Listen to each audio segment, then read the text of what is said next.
Olá pessoal, tudo bem? Para quem vai assistir a live posteriormente no Reels, iniciamos aqui a nossa live hoje com a doutora Ana. Olá, pessoal. Deixa eu procurar a doutora Ana aqui. Vitor, como é que faz para fazer o convite? Deixa eu convidar a doutora Ana. Deixa eu fazer aqui o convite.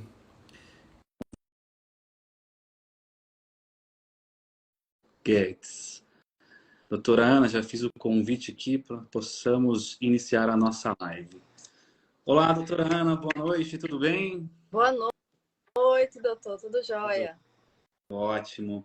Doutora, muito obrigado por ter aceito o convite de fazer hoje essa live aqui, falar sobre esse assunto tão importante que muita gente acaba nem conhecendo, até porque é uma lei muito recente, né? Dentro do direito, tudo que tem menos de 10 anos a gente fala que é recente, porque ainda muitas coisas estão se aprimorando, até mesmo o judiciário na hora de julgar, tem muita coisa para entender, que é o crime de stalking, né? Doutora, antes da gente começar a falar sobre esse assunto, gostaria que a senhora se apresentasse, até porque a audiência aqui é em comum, muita gente vai assistir depois dessa live. Gostaria que a senhora se apresentasse para todos nós. Olá, boa noite a todos. Me chamo Ana Paula Barbosa Guedes. Sou advogada aqui em João Pessoa, Paraíba, Nordeste. João Pessoa está bombando, cheio de turistas. Que maravilha. Tá. Eu me formei, certo, pela FPB, Faculdade Internacional da Paraíba, e aí eu me encantei por essa área penal, que não é monótona de jeito nenhum, né? É muito bacana. E aí eu me aprofundei um pouco e pesquisei, fui atrás de especialização, e aí gostei também de me aprofundar nessa área da segurança pública e atividade policial. Foi excelente essa pós-graduação. Aí fui em busca de uma especialização na parte de penal e processo penal, também gostei muito pelo Legale. E é isso, estou aqui para contribuir com o professor, esse professor maravilhoso, né? Doutor Ilmar Muniz, que tem um renome nacional, é um peso grande. Então, quando ele falou assim, bora fazer uma live, eu digo, estou aqui, batendo continência, bora lá. Vamos lá. E vamos lá, discorrer sobre o tema. Bom, primeiro, muito obrigado novamente de falar sobre esse assunto, é um assunto tão importante. Primeiro assim, doutora, o que é o crime de fato de stalking, né? A perseguição do 144A? O que de fato é? Como é que se caracteriza esse crime hoje?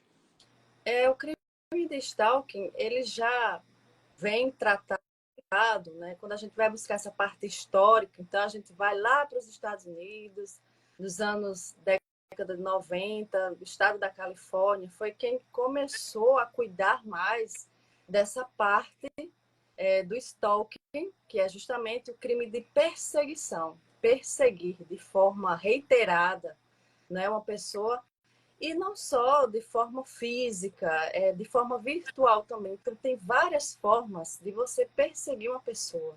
Né? Então, é um crime que está bastante em alta. Hoje em dia, nós postamos o nosso dia a dia nas redes sociais, nosso cotidiano. Então, estamos passíveis de ser vítima do crime de stalking. Então, é um crime bastante atual, certo? É um tema que está muito em voga e se trata disso, de perseguir de forma reiterada, né? E também a vítima, ela se sente tão constrangida que fica até às vezes com medo de se locomover. Então vamos tratar disso. É tão interessante essa questão do crime de stalking, doutor, que a gente vem conversando com alunos, com colegas, que a própria vítima às vezes não entende que de fato ela está sofrendo uma perseguição criminosa. Né? Hoje, com as redes sociais, como a doutora falou, que de fato, que as pessoas acabam se expondo na internet, acabam colocando suas vidas no Instagram ou então em qualquer outra rede social, e outras pessoas, de forma inoportuna, de forma criminosa, fazem essa questão da perseguição, essa questão dessa perturbação, essa ofensa à liberdade da pessoa. Só que as pessoas hoje, as vítimas, grande parte delas, sofrem situações como essa e não têm a mínima noção que, de fato, estão sendo vítimas de um crime.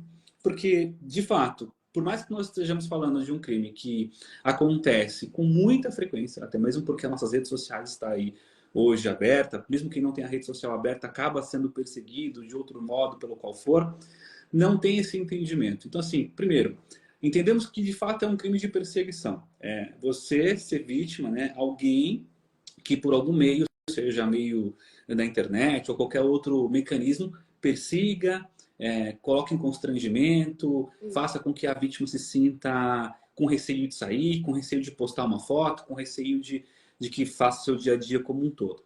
Muita gente tem falado que esse crime surgiu de fato como se fosse um desdobramento da Lei Maria da Penha. Muitos falam que é por causa das questões das relações afetivas, que de fato o ex-marido, o ex-companheiro, mas de fato a lei não é esse o intuito, é para a proteção de qualquer pessoa que venha sofrer esse tipo de perseguição.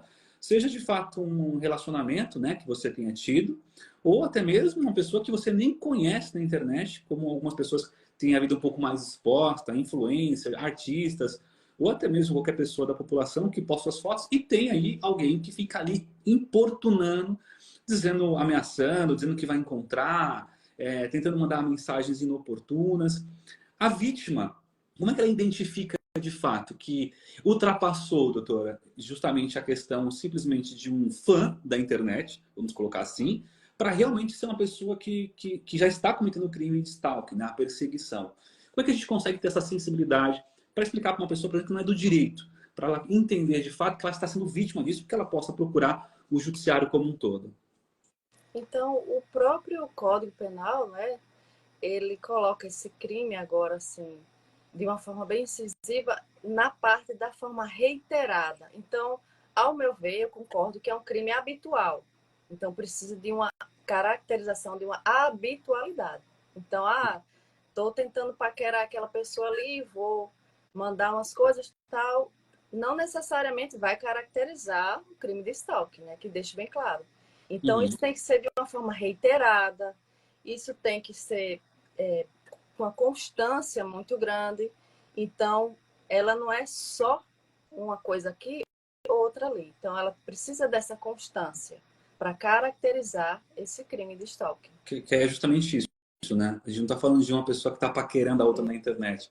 Porque justamente essa sensibilidade, essa percepção de quando você ultrapassa os limites e de fato está cometendo crime, é importante até frisar, até porque uma pessoa, senão ela fica inibida até de tentar qualquer tipo de relacionamento Verdade. social como um todo, de conversar com as pessoas. Então essa habitualidade de mandar mensagem todo dia, de querer falar com a pessoa todo dia, e a pessoa já tipo, bloqueia, não quero mais falar com você. Aí encontra outro meio para falar com a pessoa. Aí fica mandando mensagem então nas fotos. Daqui a pouco cria outro perfil para então continuar mandando mensagem. E aí, não satisfeito, vai em outras redes sociais. Ou seja, existe uma necessidade, né, doutora, da habitualidade da perseguição. Né? Simplesmente você mandou um, ai, parabéns, que foto bonita. Claro, cada um tem seu jeito de paquerar, e é uma questão pessoal de cada um. Mas que isso não possa ser caracterizado de fato, porque senão a gente também inviabiliza as relações sociais. Tudo que for uma relação que a pessoa conversa com a outra não pode ser de fato considerado crime. Isso, de fato, é uma coisa muito importante a gente frisar aqui. Essa habitualidade, essa perseguição. E a questão da ofensa, que por ser um crime subjetivo, né? Que ele não demanda de fato uma característica no dano material da coisa. A pessoa tem que se sentir ofendida. Precisa de fato, por exemplo, doutora, nos casos que a senhora tem acompanhado, precisa de fato, por exemplo, a vítima se sentir com medo da perseguição ou só a perseguição por si só? Para ficar claro para a nossa audiência hoje, por exemplo, a pessoa que manda lá bom dia, manda um curtizinho na foto, coloca lá um comentário, mas isso de forma habitual, sempre. Não gerou na vítima o receio de se locomover, o medo dessa pessoa encontrar na rua. Eu preciso de algo que realmente coloque o constrangimento pelo medo da vítima ou qualquer ato reiterado da pessoa também já cicatriza, porque como é subjetivo, depende muito da característica da própria vítima. Qual que é a sua opinião sobre isso, doutora? A minha opinião ela vai muito na mesma linha do professor Rogério Greco e também do promotor, o outro promotor também, Rogério. Então, são dois Uhum. promotores de São Paulo. Eu concordo com a dinâmica de raciocínio deles. Então, se fosse baseado ainda unicamente só no medo, eu não concordo. Não Uhum. concordo. Ai, eu estou com medo de sair porque eu estou sendo perseguida, então eu não vou na academia, eu não vou na padaria. Certo, vai ter casos que a pessoa realmente sente medo. Uhum. Então, vai dar uma fobia, vai desenvolver um transtorno psicológico em virtude da perseguição. Mas o medo, ele não é a chave principal para essa caracterização, entendeu? Uhum. Então, assim, você pode estar sendo stalkeado e dizer só, não quero, tá me incomodando, mas não tô com medo. Uhum. Então, vou bloquear essa pessoa aqui, entendeu? Vou evitar certas conversas, mas o medo, ele não é o critério Uhum. principal, entendeu? Esse é o meu É, ponto de vista. é um ponto de vista bem interessante. Então, porque assim, para que a vítima possa ser vítima de fato, não é um requisito essencial que ela tenha medo da locomoção, que eu desenvolva um estado psicológico dela não querer mais sair, por exemplo, não querer mais na academia, como a doutora falou. Simplesmente o fato daquela importunação de estação de forma reiterada, me dando medo ou não, porque também é uma característica muito da vítima, né? Por Isso. exemplo, eu posso estar sendo stalkeado por alguém que mora em outro estado. Eu não tenho receio de sair, de fato, para me locomover, porque eu sei que eu não vou encontrar essa pessoa na rua. No entanto, a importunação chega tamanha que atrapalha o meu dia a dia, que atrapalha a minha relação social, que me inoportuna de fato. Então, é uma linha bem complexa, porque a gente tem autores que determinam que, para que caracterize no crime de tal, que precisa da ameaça da sua integridade física de fato, precisa ter o medo, né, que é Isso. a própria ameaça. Mas, como a doutora falou, e se eu, hoje, pelo meio social, a internet, eu sofrer esse tipo de perseguição? Então, como é que eu vou caracterizar um medo? Porque não vai, de fato, caracterizar medo. A pessoa mora em outro país, por exemplo, e fica ali me perseguindo, mandando mensagem, fazendo comentários que são inoportunos. Ou seja, o medo como característica essencial para caracterizar o crime também ficaria muito vago mesmo, né, doutora? E Isso. você conseguir fazer com que provasse nesse caso. Porque qualquer defesa simples e unificada falaria, não, ó, como é que ele vai ter medo? O cara mora a 2.000 quilômetros de distância, não teria como ele fazer nada com a pessoa. E aí já teria, então, a quebra do objeto crime Isso. nessa situação. E não é isso que a lei quis, né, doutora? Não foi essa a alma do legislador quando criou o crime de stalker. Ele, na verdade, quando você lê o próprio artigo 147A, a gente percebe que não, que na verdade ele está querendo dizer assim, olha, qualquer perseguição perturbadora reiterada já é a questão do próprio crime. É afastar a liberdade de locomoção, não só a locomoção, quando se fala de sair na rua, mas sim de você poder postar uma foto, Isso. né? Acho que é isso que o legislador ele tentou proteger, essa liberdade de você postar uma foto, de você ter a sua vida social na internet, sem ter que alguém ficar ali a todo momento criando coisas para te prejudicar, né? É isso, né, doutora? Isso, exatamente, doutor. E também a gente vai perceber qual é a real intenção desse stalkeador. Qual é a real intenção? Então, ele chega a um ponto de querer realmente incomodar a vítima, né? Então, Uhum, ele quer, com aquela perseguição, incomodar. Eu tô aqui, entendeu? Eu tô aqui incomodando você. Então, ele sente até um prazer em incomodar a pessoa com essa perseguição, entendeu? Então, se uhum, a vítima também demonstra que está sendo incomodada, vitória para ele. Então, ele se uhum, sente, consegui meu objetivo, consegui atingir uhum. meu objetivo, né? Que é justamente incomodar essa pessoa da forma que for, perseguir fisicamente ou virtualmente, e aí caracteriza. E essa questão, por exemplo, né, nas relações de trabalho, que aí é mais complexo ainda, Isso. muita gente acaba tendo isso de uma forma muito singela, que aí a gente tem umas questões também que relevam a ação trabalhista, tem toda uma esfera trabalhista que vai se respaldar, né, que a empresa vai ter que tomar alguma atitude, mas na relação de trabalho, que as pessoas se encontram todo dia, mas a pessoa faz questão de descer no andar, a pessoa faz questão de cruzar com a outra no corredor, a pessoa faz questão de saber qual horário que a pessoa está indo almoçar para ir também para ficar ali no local onde a outra pessoa está. E a pessoa demonstra um incômodo muito grande. Sim. Essa questão também, a gente consegue caracterizar com a própria proteção da questão do stalking, doutora? Ou é muito mais difícil porque você vai ter que estar ali a sua relação de trabalho, você tem que estar naquele local e a pessoa pode justificar dessa forma. Qual o seu entendimento? Até que eu já vi que a doutora faz também, né? Atua também na área do trabalho. Como é que funcionaria isso hoje? Essa prova? De fato, a gente conseguiria ter essa questão criminal sendo objetivamente aplicada? Certo. Quando você fala isso, então passa um filme na minha cabeça, porque eu já passei por isso no meu ambiente de trabalho, antigamente, no local onde eu trabalhava. Então, quando você fala tudo isso aí, eu relembro as cenas. Então, assim, para uma grande parte da doutrina, a palavra da vítima, ela já é uma coisa, uma prova muito robusta. Mas você pode, com certeza, reportar isso a outro colega de trabalho, pedir ajuda ao seu chefe, se for o próprio chefe, a uma instância superior, alguma coisa. A prova, ela hoje em dia é muito mais fácil de produzir, né? Até uma situação de uma gravação, de um áudio, de alguma coisa. Então, eu acredito que a prova na perseguição, ela não é um empecilho muito grande, tendo em vista que a palavra da vítima, ela vai ter uma força muito forte, assim, muito robusta, ao meu ver. Uhum, uhum, claro. Mas aí, vamos supor, nessa questão da relação de trabalho, vamos até estender, porque muita gente que assiste aqui não é da área penal, nem Isso. sempre vai ter que esse ambiente. Mas, vamos lá, eu consegui falar com um amigo do trabalho, nossa, essa pessoa, todo dia quando eu passo aqui, tá no mesmo horário, eu mudei de horário para almoçar, a pessoa também muda para estar ali, fica ali tentando puxar assunto, ou tentando me olhar, né, com um olhar um pouco diferenciado. É, Nessa situação, de forma reiterada, durante 2 meses está acontecendo, 1 mês e pouco está acontecendo, já relatei isso ao chefe, a empresa não tomou atitude, ou então não tomou nenhum tipo de, né, de providência.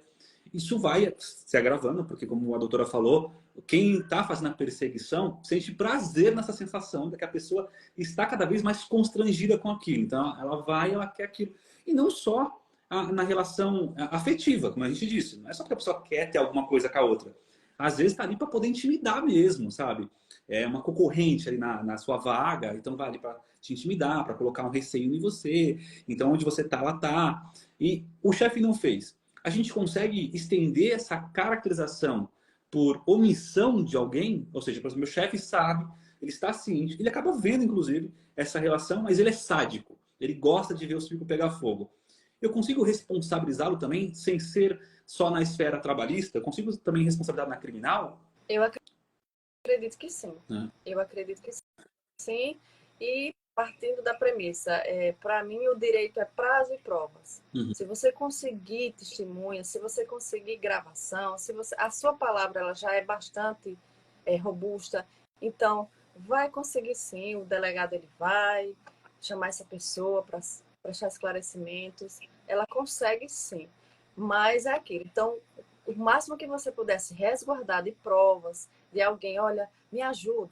Essa pessoa percebe, eu vou passar agora. E eu, na minha época, eu fiz isso, pedi uma colega e disse, olha, percebe, tal hora eu vou sair agora para almoçar, essa pessoa vai passar aqui, porque a minha sala onde eu trabalhava tinha um vidro transparente. Uhum. Então, a pessoa, eita, realmente, o que você está falando tem sentido. Então, você também pode puxar a testemunha aí Uhum. para você e fazer perceber, olha, eu não estou louca, Uhum. eu estou sendo perseguida. Porque a forma no ambiente de trabalho, eu acredito que ela vai ser mais velada. Não é? Ela vai ser uma Uhum. perseguição física, ela não vai perseguir com mensagens. Ela pode até ser. Mas é como você falou, no elevador, eita, vou entrar agora no elevador. Eu sei que ela não gosta, mas eu vou lá. Eita, é o horário de almoço dela, vou lá. Vou Uhum. passar, vou mostrar que eu estou aqui. E sente aquele prazer. Mas consegue provar sim. Consegue É, provar. porque o complicado hoje, de fato, para alguns juízes, é que tudo tem que ter uma relação muito complexa da prova. E em crimes como esse, de fato, a palavra da vítima tem um peso muito grande. Óbvio que grande parte, né, como eu defendo também, que não pode ser a rainha das provas, as provas elas são substanciadas com outras situações que você vai demandar no processo. Mas agora vamos partir para um lado um pouco mais prático, né? Então, estou passando por isso. Comecei a passar por isso. Estou sentindo seja por via da internet, ou na relação de trabalho, ou então por qualquer outro meio, porque o próprio artigo diz qualquer meio, né? Isso. Então ele engloba o meio social. Então, e eu comecei a me sentir ali constrangido com aquilo, 1 mês, 2, aí eu bloqueei a pessoa, não quero ver mais, troco o meu horário, ou então eu tiro ela das minhas redes sociais, ela cria um fake, eu sei que é ela, continua me perseguindo. Qual é o meu primeiro passo? Né? O que eu devo fazer? Eu, vítima. Vamos colocar aqui o papel da vítima de fato. Qual é o primeiro passo? Assim que eu comecei a criar essas provas, criei uma testemunha, então tirei print das informações, tem esse conteúdo aqui probatório. Eu preciso fazer o quê? Primeiro ponto Eu procuro quem, vou aonde, o que eu faço? Bom, eu como se fosse uma vítima. Vamos colocar um exemplo. Então, eu, vítima, estou me sentindo stalkeada, estou me sentindo perseguida. O que é que eu vou fazer? Criar provas, tiro print, mostro a uma colega, uma amiga, olha, estou sendo perseguida, a pessoa concorda e tudo mais. Então, na minha situação, o que é que eu iria fazer? Ir na delegacia, prestar um boletim de ocorrência, certo? Perfeito. E aí, para essa pessoa ser chamada e prestar esclarecimentos e falar com a autoridade policial e esclarecer qual o motivo dessa perseguição. Então, primeiro passo, ir na delegacia e fazer um boletim de ocorrência. Perfeito. Fiz o boletim. Ponto. Primeira situação, então a pessoa foi chamada, provavelmente vai negar, se for com um advogado talvez, né? Tem todo um trabalho de fazer negativa. Negou, mas aí o delegado viu por provas e prints e falou assim, ó, relatório pronto. Esse crime depende de representação, não depende de representação da vítima, ele só prossegue. Como é que funciona os próximos passos depois do primeiro boletim de ocorrência? Então, o artigo 147-A, no parágrafo 3º, ele fala bem especificamente que esse crime é um crime que depende da representação da vítima. Então, por mais que esteja visto a todos, pela vizinhança, todo mundo, ali tem um policial, ele viu, ele sabe, precisa que a vítima faça essa representação. Então, ela é condicionada à representação. Uhum. Então, não tem como dar prosseguimento naquele inquérito, naquela investigação, sem a representação da vítima. A vítima representou. Então vamos pegar já, vamos avançar nos fatos. Certo. Representou, o delegado detectou no relatório dele, houve então a questão do indiciamento. O delegado falou, ó, agora doutor promotor de justiça é com você, né? A bola está com você agora. O promotor pegando aquela situação, né? Hoje, o crime, a previsão legal, se não me engano, de 6-2, né? A questão de reclusão. A primeira situação é a oferta, nesse caso. É uma obrigatoriedade, doutora. Eu tenho visto isso na prática, que tem promotor que chama para perguntar para a vítima o que a vítima entende de ser um bom pré-acordo para não persecução penal, né? Que é, olha, se ele não te procurar mais, está tudo bem para você. E assim, e tem muita gente que fala que o promotor não poderia fazer isso, porque qual que seria, não uma relação civil, mesmo que não tenha a persecução penal, a previsão lá do 28, que o promotor tenha essa liberdade de fazer essa oferta, ainda não é uma questão que nós estamos discutindo no civil de fazer um acordo com a vítima de não me persiga. A pessoa tem que sentir que houve o peso do Estado sobre ele por cometer um crime. Quando isso acontece, doutor, vamos supor, a vítima às vezes é chamada, não é chamada, e o promotor faz essa barganha sem entender que de fato a vítima tenha sido ali sofrido psicologicamente com aquela perseguição. A senhora entende que há uma liberdade do promotor fazer isso sem pelo menos ouvir o que a vítima tem passado, sem entender do receio que ela tem? Como é que é a sua visão sobre isso, doutora? Vamos lá. Esse crime, ele se tornou assim, antigamente seria o quê? Perturbação do sossego. Então, houve uma atualização, né? E aqui eu até anotei a lei, né? E já fala sobre esse crime, que é a lei 14.132. Então, vamos lá. Ao meu ver, o crime de stalking, vamos colocar um exemplo da violência doméstica. Vamos lá, colocar o exemplo da violência doméstica, que ela não depende da lei 9.099. Só que esse crime, ele é caracterizado como crime de menor potencial ofensivo. Então, ele vai estar sob essa égide da lei 9.099, ao meu ver. Então, ali na audiência, que a gente fala, vai ter uma audiência no juizado especial criminal. Então, vai ter um promotor, é o rito, não tem como. Ao meu ver, pela experiência que eu já tive, ele não vai perguntar a vítima, porque aquela primeira audiência ali é justamente para tentar fazer um acordo com o autor do fato. Entendeu? Então, assim, eu queria saber na visão do doutor, se concorda com isso ou não. É uma questão complexa, né, doutor? Porque, complexa. Assim, de fato, o rito processual. Eu vou falar isso como advogado de defesa do réu nesse caso, que a gente vai abordar esse ponto. Vamos inverter um pouco o estado da vítima, né? Você vai querer que, de fato, não tenha a oitiva da vítima, porque o promotor tem essa possibilidade de fazer a oferta independente de toda a situação. Mas se a oferta do promotor é, olha, entregue uma cesta básica, olha, faça aquilo, e não entende a sensibilidade de não crie mais fakes, não chegue próximo da pessoa, não dê qualquer sinal de perseguição, não vai ter o resultado real, que é a proteção da perturbação da vítima.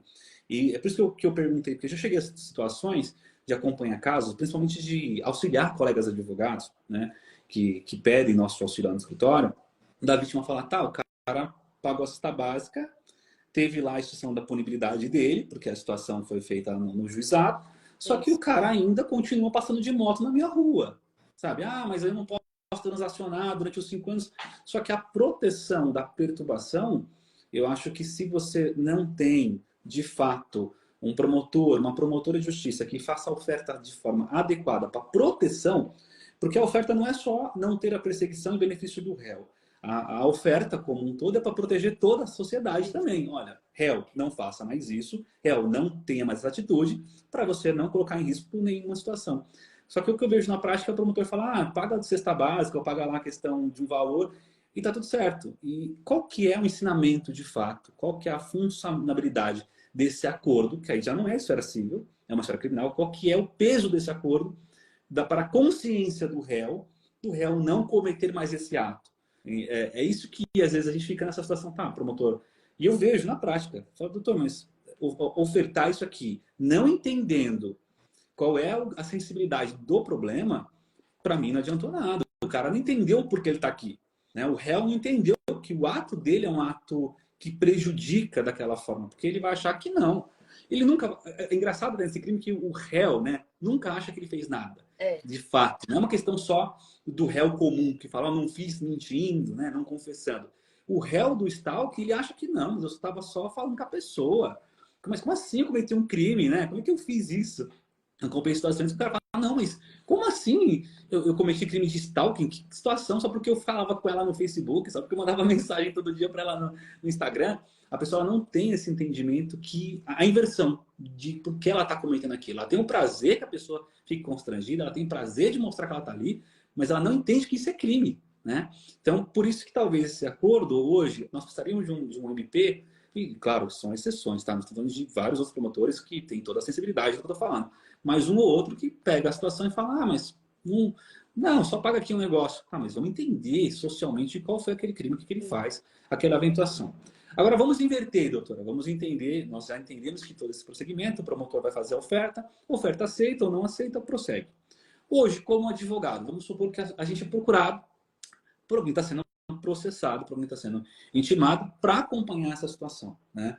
Então, porque muitos aqui que nos acompanham, muitos são advogados e está no lado sempre de fazer também a defesa da situação. Eu tenho, até a gente fez uma live recentemente com o delegado Ruster Medeiros, do Rio de Janeiro, titular lá no Madeiros do Rio de Janeiro. A gente falou muito sobre a questão das falsas acusações. As falsas acusações que prejudicam tanto as pessoas que realmente precisam da Lei Maria da Penha, as falsas acusações que acabam com vidas, que acabam com pessoas, afastam pai de filhos, ou seja, a falsa acusação. Nesse caso, uma pessoa ir até uma delegacia, né? Ela sabendo que não está sendo perseguida, ela sabendo que ela vai fazer aquilo para prejudicar, porque ela vai fazer a pessoa para gastar com um advogado, ela vai fazer a pessoa ir numa delegacia, às vezes até respondendo um processo criminal, transacionando com uma coisa que ela nunca teria precisado fazer, todo aquele constrangimento. Primeiro ponto, como advogado, o que a gente tem que identificar que de fato aquela história não caracteriza o crime de stalking? A pessoa falando que é perseguida, a palavra dela é muito forte, mas aí na defesa, o que a gente tem no nosso primeiro momento? Fala, peraí, o que eu tenho que olhar? Eu tenho que ver então o que dentro dessa relação? É de fato, a consistência das informações? É o bate-papo? Por exemplo, a pessoa costuma bater papo comigo pela internet, fato, as conversas, eu vou lá fazer a prova que ela faz. Não, mas aqui a gente conversava, não era que ela falava sozinha. O que a doutora entende como sendo principal para o colega advogado ter como base para começar a sua defesa? Então, vamos lá. Vamos voltar para o núcleo do artigo. Então, nós vamos ter que fazer com que aquela pessoa prove a persistência. Uhum. Então, assim, vamos ver se realmente houve o crime de stalking, porque ela precisa provar. Tudo bem, como a gente já havia dito, a palavra da vítima ela vai ter um peso, mas não vai ser só a palavra da vítima. Então, ela tem que ter testemunhas. Então, se essa pessoa não estava perseguindo, ninguém viu.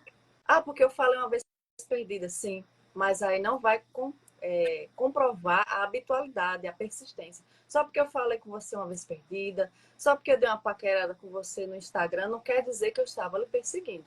Então, isso aí a gente vai virar o jogo para o nosso lado, para o lado do nosso cliente, e tentar mostrar, dizer, ó, aquela pessoa que está dizendo isso, que está difamando aqui, caluniando meu cliente, ele não tem prova.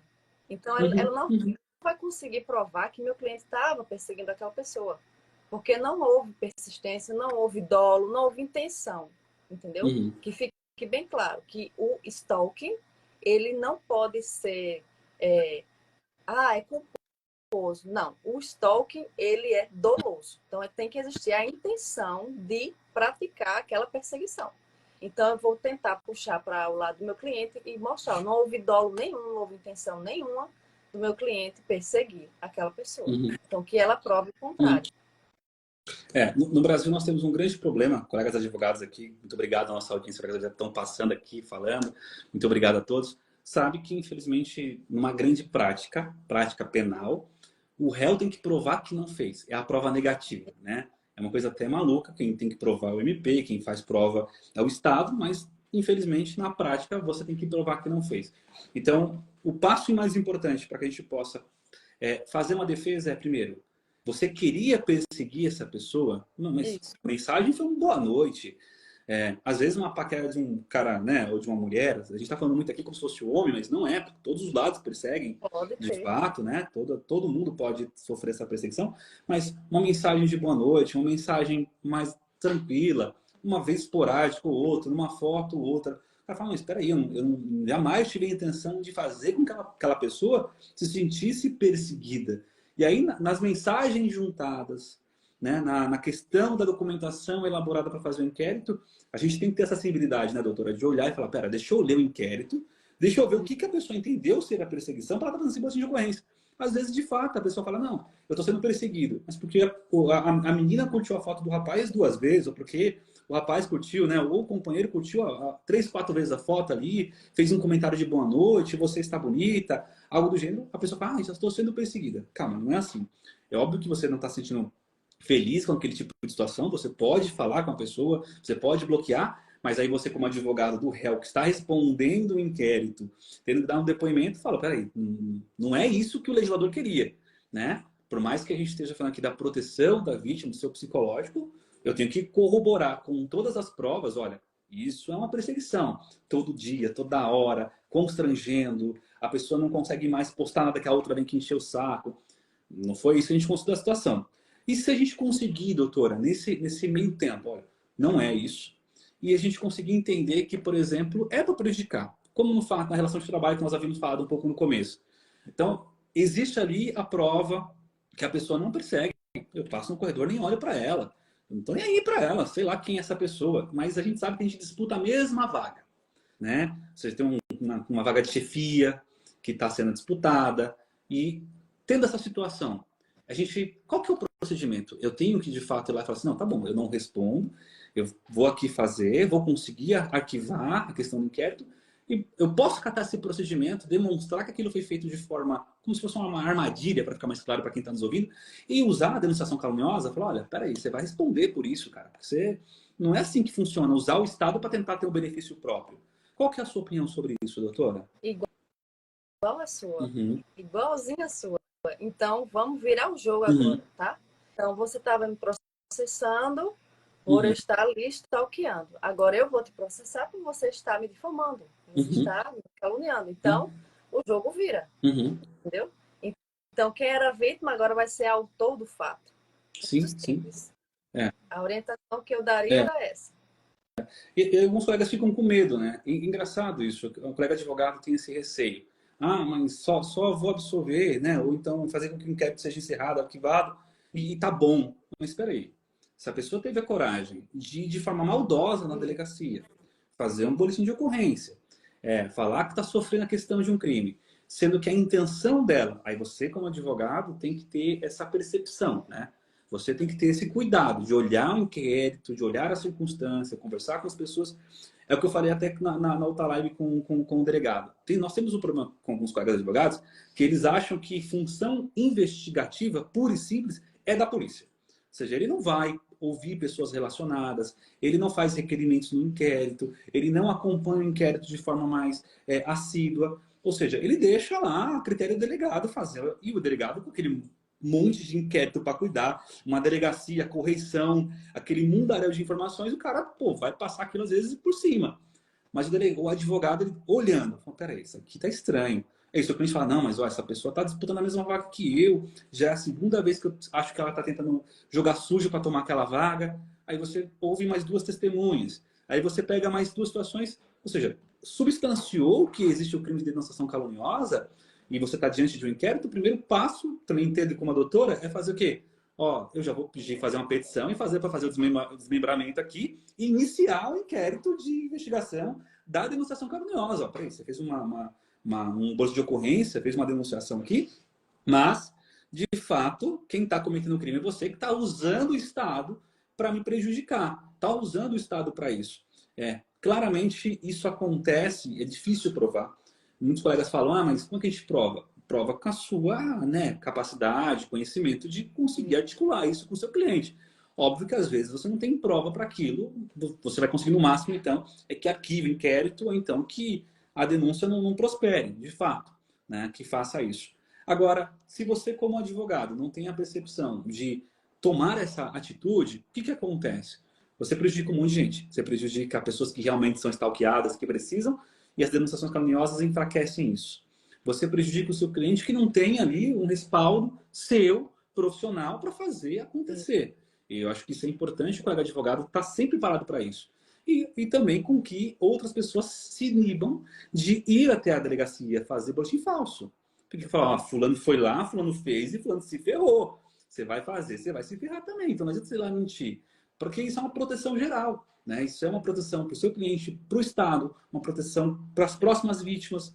Ou seja, nós precisamos. E por isso que o crime de stalking ele é tão importante a gente debater isso aqui agora, porque você pode simplesmente ter uma palavra da vítima, que é muito importante, mas pode ser uma vítima que as circunstâncias com que ela está te falando, o modo pelo qual ela está falando que aconteceu o fato, não aconteceu. Então, é a percepção do advogado. Né? Porque, como eu disse, dificilmente. Olha, eu vou para 16 anos já atuando, vendo dia a dia de delegacia. Quase todo dia eu frequento delegacia. Eu tenho delegado que já fala que tem uma salinha minha lá para ficar me esperando. De tanto que eu vou à delegacia, eu percebo que os delegados, por ter aquela quantidade enorme de processos, é juiz toda hora requerendo, é promotor requerendo, o cara fala, meu, é o beabá, vamos fazer, e manda para frente, pelo amor de Deus, relatório meu que já copia e cola e faz. Por isso é tão importante esse bate-papo.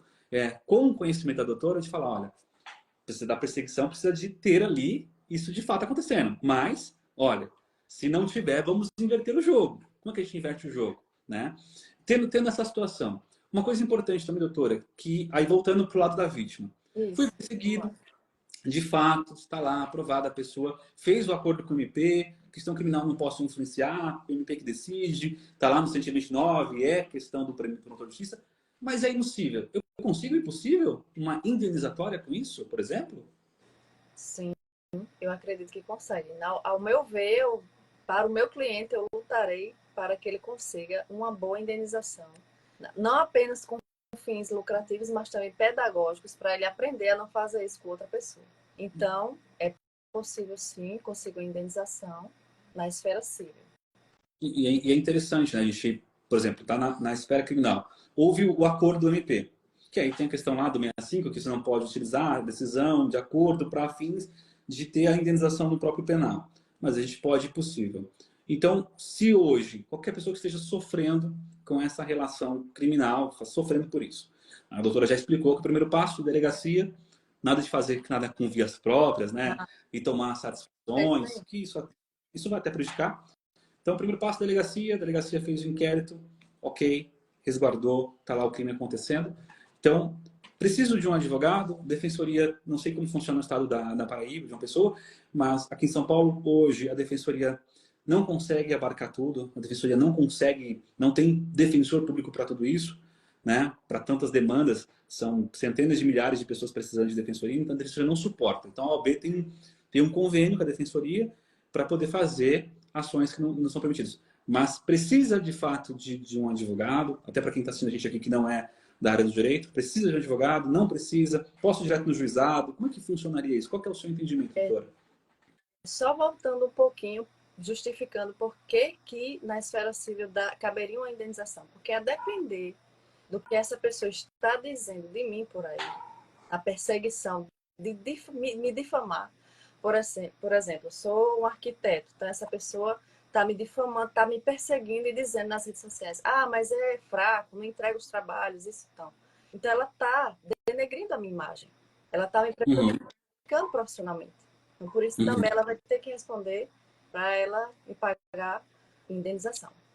Entendeu? Sim. Então, aqui na Paraíba, como é que funciona? Não é diferente dos outros estados. Então, a Defensoria Pública, ela pega uma parcela grande de problemas assim da sociedade, acaba que não dá conta, ela não vai ter um olhar clínico, como o doutor Ilmar vai ter com o cliente dele, tá? Então, assim, vai ser um trabalho, vai ser mais um. A verdade é essa. Então, o advogado particular, ele tá ali, ele abraçou o seu problema, ele assinou um contrato com você, é o nome dele que está em jogo. Então, ele vai fazer o melhor dele. Isso com um profissional que realmente tem um nome a zelar. Então, realmente, você precisa de um advogado, realmente você precisa desse respaldo. Então, se você for em busca da defensoria, vai ter, mas será que vai ser com tanto brilhantismo, com tanto afinco? Não sei. Então, eu recomendo um advogado particular da sua confiança. Sim, até porque essa necessidade de ter um profissional do direito, muita gente pergunta, mas eu não consigo ir lá no juizado, por exemplo, fazer sozinho? Se a sua discussão for de menor potencial ofensivo, vai conseguir valor menor. Só que aí nós temos outras questões. Primeiro, no juizado, nós não temos tanta possibilidade, o próprio artigo 3º da Lei 999 fala que você não pode discutir questões complexas. Está claramente isso lá. Se você está falando que houve uma perseguição, que você teve um prejuízo moral, um prejuízo material até, no caso da arquiteta que a doutora falou, olha, o cara está falando de mim, ou, sabe, fazendo comentários esdrúxulos que prejudicam a minha carreira, como é que você prova isso? Como é que isso vai poder ser estendido no juizado? Então, pode ser que o juiz já entenda que não cabe ali essa demanda ser promovida no juizado e remeta isso para o juízo comum, porque não cabe você discutir provas, não cabe ter uma instalação de provas, né, uma instalação de prova muito maior. Então, assim, a falta de... As pessoas não têm esse cuidado. Eu tenho muito cliente que são formados em direito, né, tenho clientes que são da área do direito, e aí eles falam, a gente tinha que abrir mais possibilidades para ter a questão do juizado. O juizado ele é muito importante, por óbvio, só que, de novo, a questão de não ter um profissional acompanhando, de fato, sabendo o que realmente é uma prova, o que realmente é importante, vai dificultar futuramente de você fazer a prova certa e de você ter o prejuízo. Então, nesse caso, que nós estamos falando do stalking, que é uma questão criminal que abarca essa situação da perseguição persistente, duradoura, que traz um prejuízo psicológico, locomotor da pessoa, seja no fato de ir para a rua ou de postar alguma coisa na internet. Além de ter tudo isso, nós temos que ter um profissional do direito acompanhando a vítima. Por isso que eu também falo muito da defensoria. Tinha que estar ali perto da vítima. A defensoria tinha que estar ali. A vítima não tem advogado, mas aí sim a defensoria também tinha que estar ali perto da vítima para poder falar para ela, você também tem outros direitos. Você também tem o direito de perseguir essa situação na área civil. Por isso que é importante falar isso aqui agora. Depois essa live eu vou copiar, vou jogar ela no YouTube, para que lá no YouTube tem muito mais pessoas de outras áreas que não conhecem essa informação, dizer, olha, você passou por isso, o promotor fez o acordo, ok, é uma questão lá que está lá no código que é permitido. Só que não para por ali. Você pode ter esses prejuízos financeiros, sociais, de carreira, como a doutora disse. E aí é muito comum, né? A pessoa ficar falando, um ex-cliente. Tem uma pessoa que eu tenho certeza que ela está aqui, a Luciana, que é arquiteta, vi ela passar aqui algumas vezes já. Ela pode dizer assim com bastante propriedade. Já vi situações da pessoa falar de questão na internet que é justamente com picuinha. Aí a picuinha que prejudica. E aí, peraí, tudo bem, lá teve o acordo no stalk, eu fui perseguido, seja com essa questão profissional, seja com a questão amorosa, mas também eu me senti perseguido, senti que teve um prejuízo financeiro, um prejuízo profissional, e eu vou perseguir também judicialmente na área civil. E aí, por isso que é tão importante ter essa questão desse acompanhamento profissional, para você olhar para essa esfera e falar, olha, peraí, a Luciana colocou até boa noite aqui, a Luciana Barreto. Então, a Luciana pode falar. Teve situação da gente estar acompanhando um caso de um dos clientes se sentir satisfeito com a prefeitura, num caso que aconteceu com a prefeitura, e fazer um comentário estardoloso na situação. E aí tem que ter uma consequência para essa pessoa. Ela tem que saber que a opinião dela, ultrapassando a esfera da opinião respeitosa, tem uma situação que vai ter uma consequência, como a doutora disse. Aí imagina que é uma pessoa que fica lá, ele é um péssimo profissional, ele sempre errou comigo, ele isso, ele aquilo, aquela situação. Tá, legal, peraí. Isso já está caracterizado a questão do stalking, só que eu não vou deixar só o stalking na situação, porque provavelmente haverá o acordo, como nós já falamos aqui. O promotor no artigo 28 ele tem essa premissa para até mesmo encerrar a questão criminal. Só que, tá, beleza, não procura um advogado, se não for atrás de um profissional, você vai às vezes deixar de ter uma questão pedagógica que ele sinta realmente. Porque, como a gente falou lá no começo, né, doutora? O promotor oferece lá uma cesta básica para o cara pagar, para a pessoa pagar do stalking, ela paga aquilo de qualquer jeito, não teve ali uma lição para ela de nada. E aí ela não vai mais te perseguir na rede social, mas ela vai falar mal de você ainda, vai ficar fazendo aquela situação em outro caminho. Porque ela não sentiu, de fato. Então é necessário esse acompanhamento do profissional. Hoje, doutora, se caso nós tivermos, vamos supor que a gente esteja vivendo essa situação com um cliente hoje, o que leva em consideração no seu entendimento para vir a questão indenizatória? Porque, infelizmente, no Brasil, depois de alguns anos, tantas indenizações por dano moral, por si só, tudo é mero aborrecimento, né? É a pesquisa pela pepita perfeita. Ou seja, veja, o direito acabou sendo, alguns juízes, tudo para ele é mero aborrecimento. Qual que é o entendimento da doutora? O que você acha? O que se levaria em consideração para fazer um pedido para o colega advogado aqui agora de indenização? Eu levo só a questão do dano moral? Eu levo a questão do meu cliente ser uma pessoa de notório conhecimento na cidade? O que a gente leva em consideração? Então, assim, o dano moral, ele vai abarcar aquela parte assim, tô abalado, tenho uma reputação, então estou sofrendo com isso, tudo mais, estou sendo difamado, está prejudicando minha vida social, minha vida profissional. Então, assim, eu vou tentar provar também que meu cliente, voltando ao exemplo do arquiteto, perdeu contratos, diminuiu a demanda. Então, eu vou tentar comprovar, olha, no mês tal do ano passado, ou do mês passado, eu tinha tantos contratos. A partir desses meses de perseguição, começou a ter uma queda. Por quê? Porque minha imagem está manchada. Então, eu vou tentar comprovar esse dano moral de uma forma mais extensa, porque a gente tem que comprovar o dano moral de uma forma que justamente a gente não receba lá na contestação mero aborrecimento. Então, vamos tentar provar de forma robusta esse dano, comprovar que está afetando de uma forma geral. Então, deixei de ganhar tantos contratos por causa dessa difamação, deixei de fechar tantos contratos. Então, vamos partir para tudo. Então, vamos fazer uma análise mais aprofundada e tentar provar de fato que essa pessoa está prejudicando a outra. E isso é interessante, né? Então, fazer essa análise, por exemplo, voltando ao arquiteto, você está usando como arquiteto como exemplo, mas o médico, o próprio advogado, ou qualquer outro profissional, fazer essa análise, olha, chegar para o advogado e mostrar, desse período, no ano passado, no ano retrasado, nos últimos meses, eu tinha X de clientes que entravam, tinha uma entrada Y no meu escritório, no meu consultório. Depois dessa perseguição que a gente conseguiu provar, que foi feito o acordo no criminal, ficou lá substanciado na questão criminal como prova, diminuiu em X. Isso. Né? Isso a gente faria essa questão dessa prova até para que possa se fazer. E essa questão relacionada à sua imagem social, né? Que aí a gente vai ter que mensurar qualquer imagem social que aquela pessoa tem na cidade.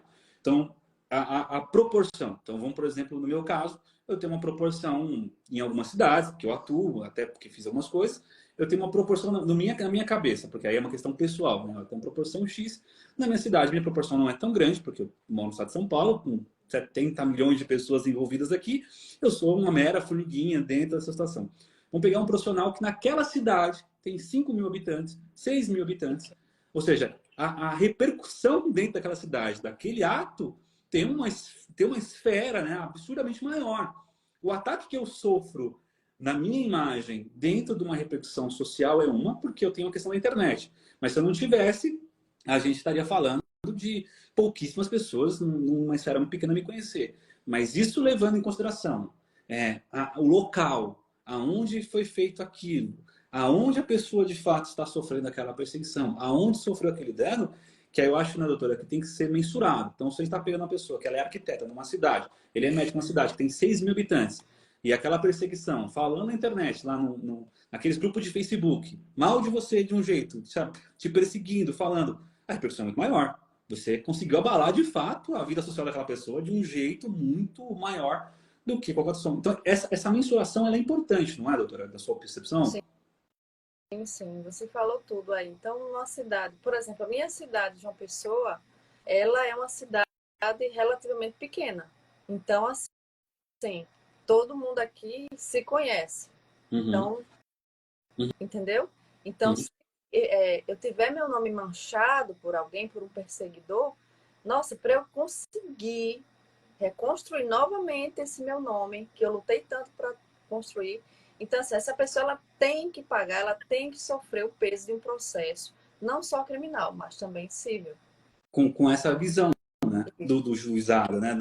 O juiz tem que ter essa percepção. Infelizmente, alguns eu acho que não tem. Já estou em muita cidade pequena, em casos, né, de repercussão da cidade, que o juiz não tem essa notoriedade. Fala, esse caso, o juiz, às vezes, por exemplo, peguei um caso que o juiz era juiz em Salvador, e depois ele saiu de Salvador, e quando ele passou no concurso, ele ficou lá como auxiliar em Salvador, ele foi virar titular numa cidade de 4 mil habitantes. Ele não tinha essa percepção real, que eu até fui fazer um júri nessa cidade, o juiz teve que colocar o júri dentro da Câmara Municipal da cidade, porque não cabia, as pessoas queriam ver a situação. Então, quando eu falei para ele, falei, doutor, eu acho que por vaidade nós estamos aqui fazendo ainda o júri nesse lugar. Mas aqui já era a situação do senhor ter desaforado isso aqui, porque a repercussão é muito grande no local. Isso em todas as esferas. Nós estamos falando de uma questão de uma perseguição, de uma pessoa que comenta na internet, que vai lá e fala, que a pessoa, se ela tiver 1000 pessoas no Instagram dela da cidade, ela tem a cidade toda praticamente que frequenta a internet. Detona. E aí ela vai ter todo um prejuízo real. Então, quando o colega advogado que está assistindo a gente aqui, tem muita gente de cidades do interior, de muito local para fazer aqui, é entender, olha, seu cliente que foi perseguido, seu cliente que sofreu essa questão do stalking, quando você sair da esfera criminal, que aí, infelizmente, nós, advogados, temos uma limitação muito grande de atuação pela vítima, a gente precisa depender exclusivamente do Estado via promotor, que às vezes vai fazer do jeito que ele quer e acabou, e não vai ter uma lição pedagógica, como já falamos bastante aqui nessa live. Você, como advogado no civil, você vai ter mais liberdade para isso, para falar mais, para atuar mais.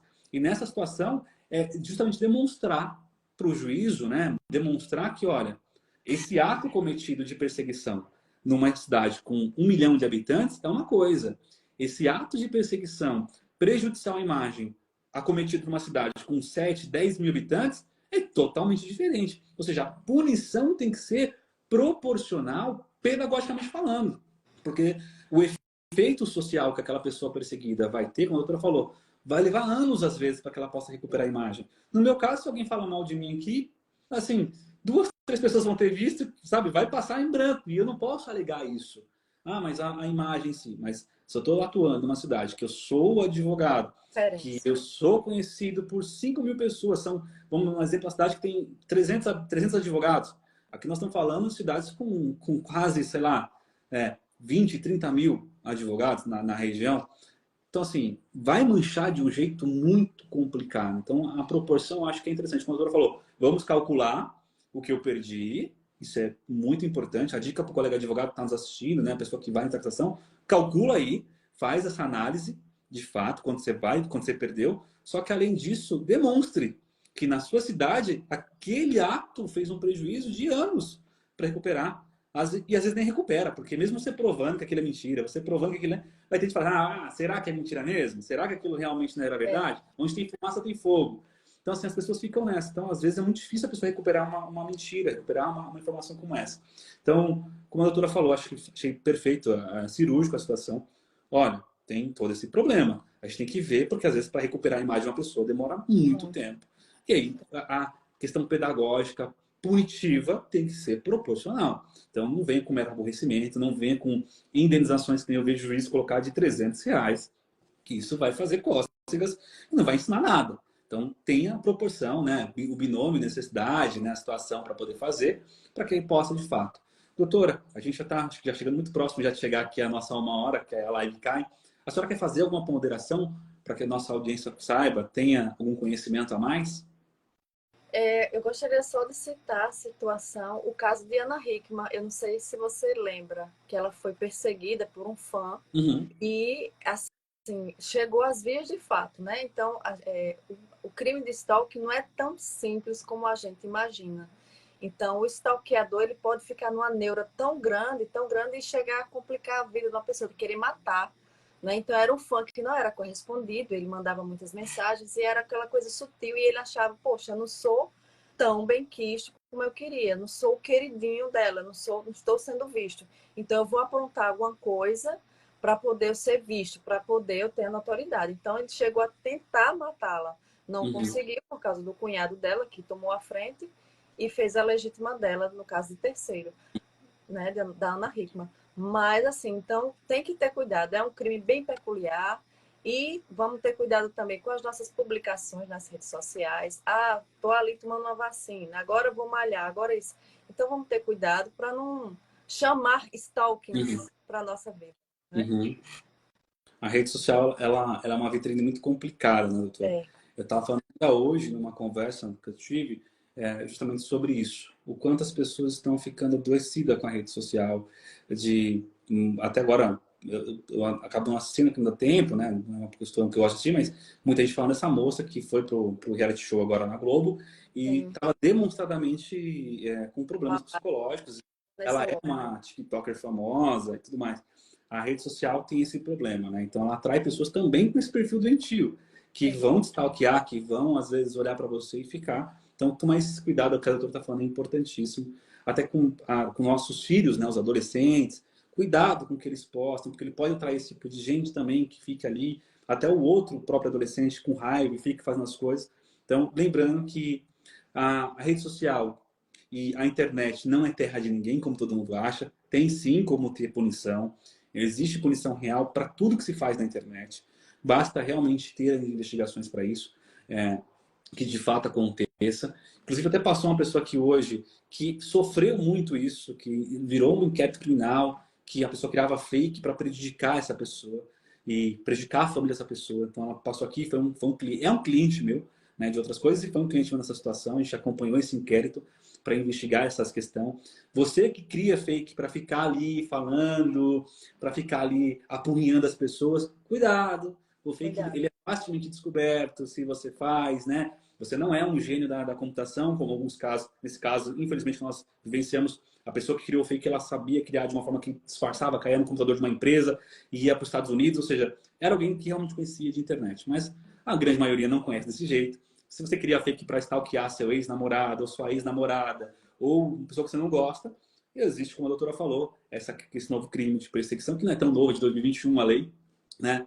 Mas que hoje faz o efeito, que diz que se você perseguir, se você for atrás, se você perturbar de forma contínua, duradoura, você vai responder lá com crime de 6 a 2 anos de reclusão e tendo todas as consequências. Doutora, muito obrigado.